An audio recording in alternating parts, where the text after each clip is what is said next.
Hello and welcome to 2023. I am officially starting the year now because we are here, and so that is clearly bringing everyone into 2023. Welcome to our monthly Digital BC live stream. For those of you joining for the first time, welcome, and I'm glad that you're kicking off your 2023 with us. So many of you know these calls cover a wide range of topics. Today, very excited to talk to something that's pretty close to my heart in the public service in and around design. And we have a really engaging panel who's going to drive us through a conversation. First off, for those who don't know me, my name is Jillian Carruthers, and I am the Senior Executive Director of Digital Identity and Trust. I'm currently with our lovely Ministry of Citizen Services. I do want to go through a little bit of opening, and then I'm going to dive right into the panel because I know we're going to run out of time for this conversation, which in my mind is a great thing. So we'll carry that on with a podcast after. First off, I know many of you are joining from various different places. I am joining you from the beautiful Victoria, British Columbia today, and I'm grateful here to live, work, play, and now raise my small family. We've just welcomed a new little one who's 3 months old on the traditional territories of the Lekwungen speaking peoples. So I had a great holiday break where we spent a ton of time outside, really embracing the territories that we live in, known today Songhees, Esquimalt, and Wisiniich peoples, whose traditional relationship is so incredibly important to how we live. For me, just so you know who I am, so I use she, her pronouns. I have straight long hair. It's brown. I got some solid gray streaks coming in there, which are my accent highlights, not due to the new baby, I promise. I tend to smile a little too much while I talk. Maybe it's a bit distracting. Blue eyes, and I have a blue shirt with white buttons on today, a long sleeve shirt. A couple of you, again, familiar with this will know that this is recorded. We do put this up so you can see the broadcast. Anyone who's attending will be able to download that live broadcast on Teams. And you are able to use some of the features inside our MS Teams broadcast as well. So there are captions that you can turn on at the top of your screen. You'll see those 3 dots that you are probably very familiar with. You can find the captions under there. Again, questions are the most important part of this. So we want this to be a conversation. There's going to be a bit of a framing because it's an ambiguously, I call it crunchy topic to start, and a bit thought-provoking. And so once we frame that up, we're going to leave lots of space for you and your questions. So please ask them. This group is very excited to do that today. Podcast and of course survey. So don't forget that there is a survey. We want and seek the topics that you want to engage on. So don't forget to share those with us so that we can go out and seek some interesting topics for future months. That's my ramble. Okay, the fun part. We have an awesome panel here today. We have 3 human beings who, as I can see, I think all got some design brief about a cardigan and some glasses.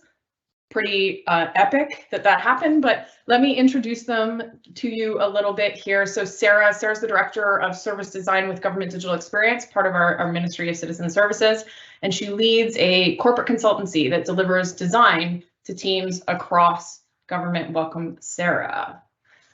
Kevin is Director of Strategic Design. I am uniquely familiar with Kevin's work as we used to work very closely together in the Ministry of Environment. So Kevin works closely with cross-functional teams, connecting on policy and really looking to deliver on a suite of broader service transformation initiatives inside the Ministry of Environment. Welcome, Kevin. And of course, Martha. So Martha is a service design lead in the Ministry of Citizen Services as well with the Exchange Lab, really just working to make it easier for digital teams in BC to deliver higher quality services. I think something we can all align on as being important. She's also one of the organizers of the BC Gov Design Community. So many of you may already be familiar with Martha and some of the things that she's done in the past. Okay, this is a crunchy topic. I think we poked on it a little bit, and we're a bit provocative here on purpose. You know, is design stalled? And I'll scope this. We are talking about the BC government. So we're not talking about everything. We're talking about inside the BC government, have we hit a wall? So first let's level set. And Kevin, I'm going to go to you first here. What do we mean when we're talking about designing government, and why does it really matter to us? Yeah, thanks, Jill. So just a quick description of myself for those out there on the call. I'm a slender white male with a shaved head and face, currently wearing a beige colored shirt, a black cardigan, and some glasses, and I use he, him pronouns. Okay, so what is design in government? That's a really big question, and design is a really big word, and it shows up differently in specific context. Fundamentally, though, I think design is the practices through which we render our intent, and that's a bit design jargony, but this goes to how we produce everything from the pixels on the screen through to the policies and programs that inform how we even make the service in the first place. So folks on this call are probably familiar with job titles like content designer, or user experience designer, or service designer. In government, design mostly resides currently in the realm of service delivery, so how we design and deliver the service. We invest in this because public services should be no different than the design of all the other products and services we use in our everyday life. Should be thoughtful, intuitive, and most of all, really easy to use so people can complete the tasks, the thing they're trying to do. We bring this to life through research and testing. Design helps us bring a really deep qualitative understanding of how the service is used. And this goes to complement our traditional organizational competency with quantitative data. So we try to marry those things together. Design in government is really human focused. So we go in deep to understand the context, the wants and needs of the people who are interacting with the thing. We call that going outside in, trying to understand their perspective and deliver on that, and not just reflect our organizational silos and practices. So, in its best application, design works in whole systems. It really sees the interconnections between things and works across silos. So we're not restricted to just how the ministry, the sector might be structured. So why does this matter? Also a big question. So in no particular order, designerly ways of thinking and doing really enhance our organizational ability to deliver useful, usable, and cost-effective products and services. Good design helps promote fairness, equity, inclusion, and accessibility. Design can help us navigate the complexity that's really common to public sector service delivery challenges. So it can help us build teams that better stitch together policy and delivery, and those two things have so often traditionally lived in completely separate domains. It helps us manage risk through research and iterative delivery. So we don't work behind the curtain with design. We try to work out in the open. There's no big reveals. There's no, holding away and working on a thing and then rolling it out, in the distant future. So I think overall the public sector is a little late to, really investing in the potential impacts of design on digital services especially, but it's really a must as we continue this journey of becoming a digital government and delivering on our digital principles. I love it, Kevin. It's there's so many different pieces in there that I think we're going to pick up as we go through, and I hope that it's spawned maybe some questions for some folks as they go through this. Particularly that focus on equity, inclusion, delivery. And you also know that my bias here is that we need to be embedding these designerly ways or designedly ways of thinking inside everything we're doing, and it cannot just be the one-off. So that really brings me to the next piece, and maybe Martha, it's best for you to hit on this one, which is, why would we say it's stalled if it's so darn important for all the reasons Kevin just outlined? Why is it stalled? Yeah, great question. So hi everyone, I'm Martha. Thanks for having me. I use she, her pronouns, and I am a white, blondish, shoulder length hair female. We're also wearing a black cardigan and glasses. So first off, I want to say that we have a lot to be proud of as designers in the BC government. There's so much great work that has happened and is happening, but I also want to be really honest about where we might be falling short too. So the first reason I think that design is stalled is because design isn't really valued. And I say this because there are things that designers and non-designers need to do this work well. So things like in-house training, guidance, communities of practice, design systems. These things aren't properly funded or prioritized, so they rely on volunteers to do them on top of their busy day jobs. Design is also often treated as an add-on or a short-term consultancy process rather than a long-term part of a service team or a ministry. And designers often don't have a seat at the tables where a lot of important decisions are made. So we're brought in after those decisions are made to validate decisions or to make something look nice. So although on the surface it looks like we care about design, we're really not giving designers that much meaningful power beyond sort of the product delivery level.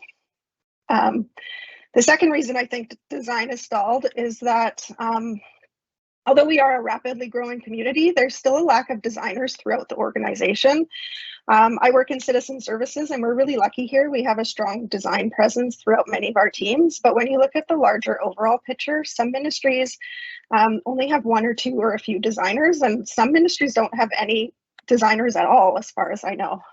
So if we really want to call ourselves user-centered, this just isn't good enough because we physically don't have enough designers to surface the user needs and to have that much influence at scale. And then the third reason I think is that our organization is not set up for designers to work collaboratively. So we have a lot of pockets of designers working in bubbles, and those bubbles aren't talking to each other. So even here in citizen services, the way that our ministry is organized, there's divisions like GDX, where Sarah works, and the digital office where I work. And we're working on similar problems, but we're doing it separately. But at the end of the day, service users don't care which team is delivering each part of the service. They just want that service to be joined up. And with the way our ministries and divisions are organized, it seems like we've drawn these lines in the sand, whether it's because of funding or history or control. But at the end of the day, if designers and product teams are not set up to work across these organizational boundaries in a meaningful way, it's going to be the users of our services who suffer the consequences of that. You hit on so many great points again here, Martha. I really love your three reasons there that it's an add-on, and I can speak for myself that I've seen in many cases us use designers to validate the decisions we've already made and not give designers the power to actually engage with users and bring ideas to the table. So bang on. I think number two, that capacity is just so incredibly important. And I would even layer on capacity in the right spaces. And not just throwing new bodies at things ad hoc, and like tying into your third point, right? We got to be structured to be able to deliver that, not just throw bodies at it. And Sarah, I know this is something that you have to dig into, particularly in your role, particularly in GDX.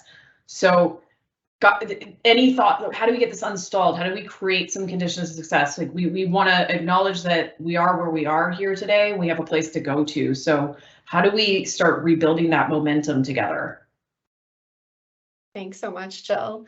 Yeah, my name's Sarah, everyone. So nice to be here this afternoon. I have white skin, short shoulder length blonde hair, glasses, the mandatory black cardigan on today, and a beige shirt as well. Thanks to Martha and Kevin for already illuminating a lot of the challenges that I also see in my day-to-day work.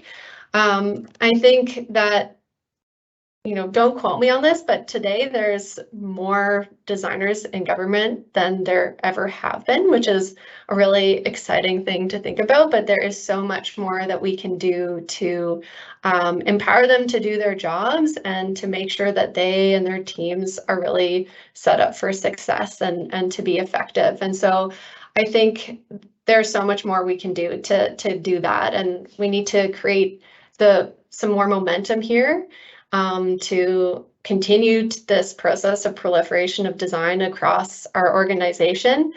And we also need to uphold the rigor of design as a practice and make sure our practice is current and that it's effective. And so I think one area where there's a lot of opportunity for us to push into is to meet that demand for design talent. We need bums in seats to do the work and to do the right work.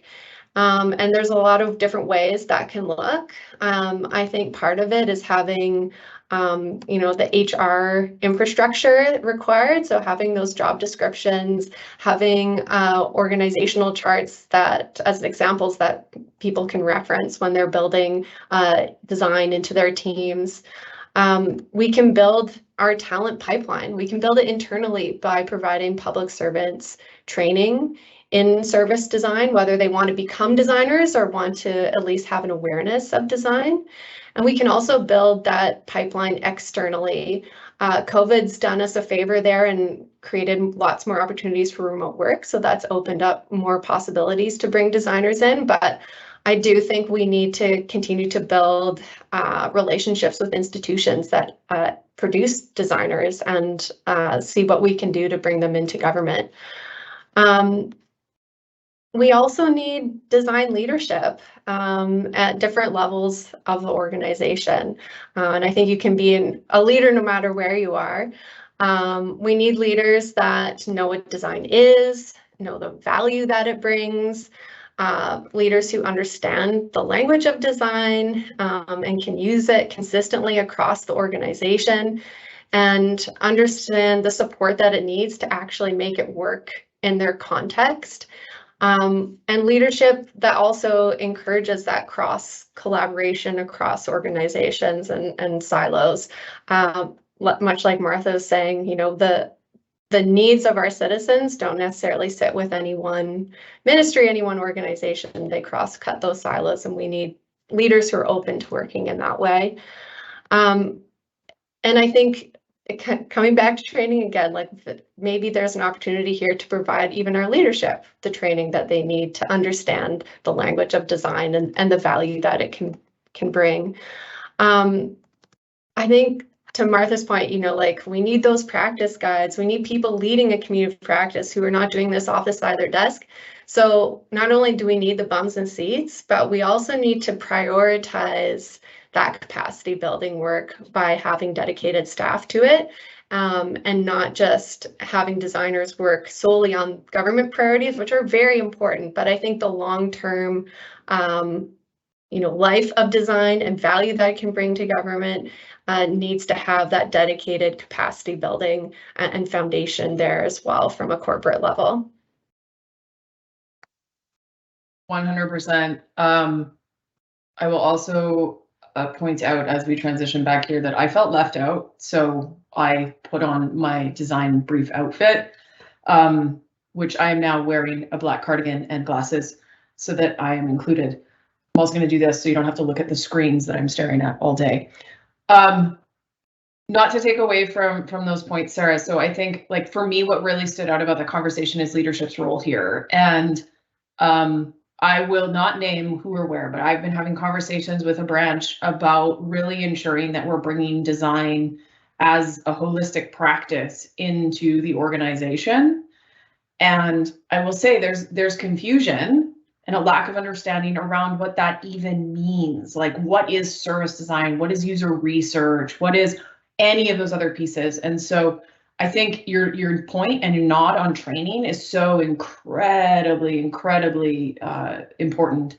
I'm just noticing there's a few questions running in. We have a really big one here that's coming in that I'll share, but just a reminder, folks, ask your questions. I want to drive this next part of the conversation, at least the next 12 minutes here, based on what's sitting in your space as well. So how might we create the internal infrastructure to use tools across teams? For example, Mural was given as an example. We'd like to be able to share resources between service designers on different teams. You know, lots of various different things. I don't want to get into the solving the SaaS problem. We actually have in Citizen Services a team that's working on that. So whoever might have asked that question, I'm sure we can point you in the right direction if you reach out. But Martha, I think this might fit with some of the things that you're doing in the Gov community of practice. Like, maybe there's a path here for you to start us out. Yeah, so that's a great question, and I think something that is really important. So in the BC government design community, we are trying as best we can to share resources. So we are starting to work on sort of wikis and looking at what it's like to onboard to the BC government as a designer. And the tools are part of that. So we have, like, I mean, it's very low tech right now, but it's, you know, we just have a spreadsheet of like who is using what, so you can have some visibility over what different design tools are being used. And we do have sort of a team space where people can ask the questions about, like, is anybody using this? Does anybody know if anybody's looking into this? So I would say utilize the resources in the BC government design community, the different things that we have available. Because we're sort of a side of the desk initiative, we don't sort of have any dedicated resources into looking into these problems, but I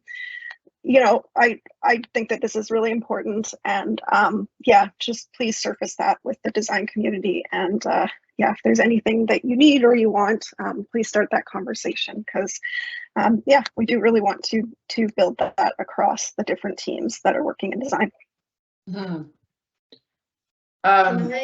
Can I add to that? Of course, Sarah, go ahead. Awesome. Totally want to acknowledge tools like Mural, Figma, other cloud-based tools are incredibly powerful to help us work across those silos and to enable collaboration. I've worked in spaces where, you realize after the fact that the same research might be being done in two different spaces on the same thing, and those findings aren't being shared. And so, like, there are so many opportunities to have the right digital tools to, open up our work and share more strategically across those silos. What that takes, I think, is a lot of cross-organizational work to get these tools set up in a way and managed in a way that works for everyone. And it requires those subject matter experts, designers, to be able to provide input onto how those things need to be set up for their use. And so that's something like GDX has been working with the SAS team to try to figure out some of these things, but it's a tricky space. It certainly is. And so I hear and feel your pain too. Can I add something there as well? I think this question around tooling is it's like emblematic of the bigger thing, right? Like, we're like a decade into being a design organization in some way, shape, or form, and we're like still struggling with like tooling access and tooling consistency. It's frustrating, right? And I think it kind of shows the struggle for design to establish itself. And it reminds me of a thing, I think it's attributed to GDS in the UK, which is nothing new until the old stuff is fixed, right? And it's like, we have to get that foundational layer sorted out to be able to do the scaling exercise to like create bigger impact. If a designer onboards and like doesn't have access to like best in class contemporary tools from day one, it doesn't really set the right tone of where we're at as a design organization. Yeah, when your designers spend, and this is personal experience, you're going to spend most of their time trying to fight to get the tool that they need to do their job as opposed to doing their job, we are in a bit of a hurt world. Okay, I have a pokey one for our last question here because I think it's going to take that much time to go through this. This is a hybrid of two questions that have come in. There's a question here around seeing a PO's leadership that gets overridden by design, and by proxy, the senior leadership is supporting the design direction and not the PO. And then I also see another question here around how do you empower designers within agile teams? So a bit of a like, how do we raise them up, but how do we also make sure that we're balancing that with expectations and, supporting an agile role where a product owner really is prioritizing and valuing that work? It's loaded. Is there someone that wants to take a first crack with opinions? That first question is like really big and specific at the same time. And we can get more detailed, just to be clear, we can get more detailed on this in the podcast. So Kevin, why don't you kick us off and then we can go further. Yeah, so the question around empowering designers within an agile team, long-term thinking within the sprint cadence is something I've actually thought about a lot. And I want to shout out Lauren Mullane here, who I had conversations with about this very thing in the original Exchange Lab. So I think design in agile kind of shows up in two different ways. You have that foundational piece that I think runs ahead of the product team or runs sort of like in some concurrent way with the product team that builds the evidence layer from which the team builds. And then there's a transition or another design unit working in a directional way. And I think a sprint ahead is a good way to structure that.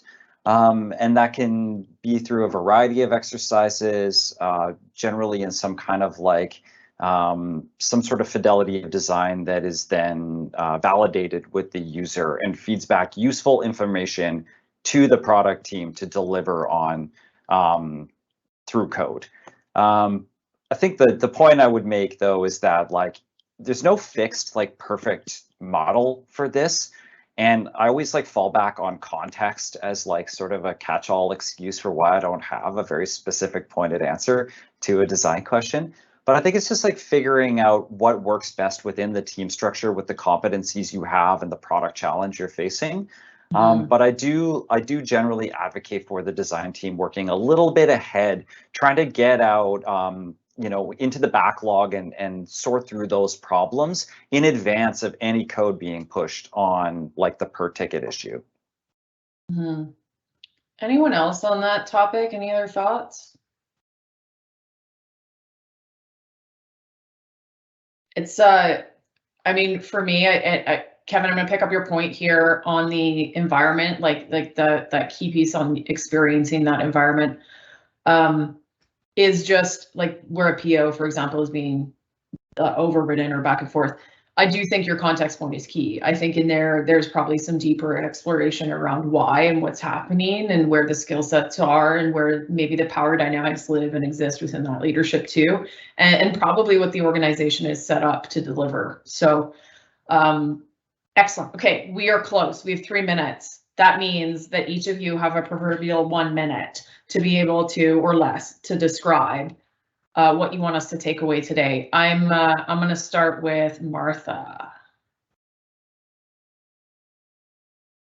I guess my main takeaway is that I guess I just want people to care about the things that, just about valuing design and about, building in the supports in place to do this work really well, such as, like the training and the communities and stuff like that.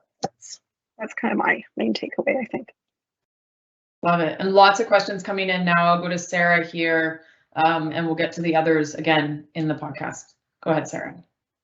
Final thoughts. I continue to be really excited by design and what, value it can bring to impacting services for people who live in this province. I think when we think about evidence-based decision-making, design is such a powerful tool to do that. And it's as our role as public servants is to provide our leadership with the best level of advice we can. And then it's their job to then take that decision using that advice. And I think design is a way to provide really, really high quality advice to our decision makers. And so I'm excited to keep fighting the good fight and see where we can bring this practice. I love it. What better tagline does executive need than really high quality evidence-based advice? I love it. Kevin. Yeah, there's a question here around designers hitting a mental wall, like lack of support, etc. I just want to remind the designers out there, but really everyone, that designing the organization, designing the context and culture in which you operate, in which decisions get made, that is the design challenge. That's kind of the top line of the brief, is understanding where you're at and what's going on there and learning how to navigate through that. And that takes some time. You got to build that time into your practice, but that's how we get stuff done around here. That's a very great mic drop moment, but I'm going to pick up the mic for 1 second and thank the 3 of you for your time today. I know it has just flown by. I do want to do 2 things. 1, don't forget to fill out the survey, everyone. And 2, the Exchange Lab will be hosting an open house on Friday, February 3rd. So between 10 and 12 p.m. You're going to see that in the newsletter. You can find out more information. It's at 808 Douglas. I hope I didn't screw up that address on the 2nd floor. But if you want to learn more about some of these things or maybe meet Martha and her team and some others, you can dive into that as well. Thank you, everyone. Great conversation. Looking forward to the podcast.